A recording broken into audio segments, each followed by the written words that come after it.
اللہم صلی علی۔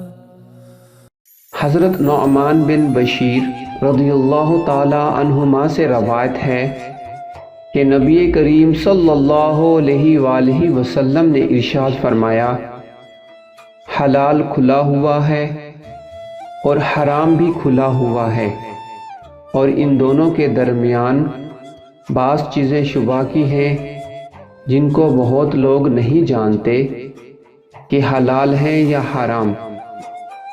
پھر جو کوئی شبہ کی چیزوں سے بھی بچ گیا اس نے اپنے دین اور عزت کو بچا لیا، اور جو کوئی ان شبہ کی چیزوں میں پڑ گیا اس کی مثال اس چرواہے کی ہے جو شاہی چراگاہ کے آس پاس اپنے جانوروں کو چرائے۔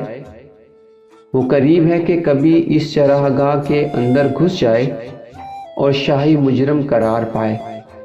سن لو، ہر بادشاہ کی ایک چراگاہ ہوتی ہے، اللہ کی چراگاہ اس کی زمین پر حرام چیزیں ہیں، بس ان سے بچو۔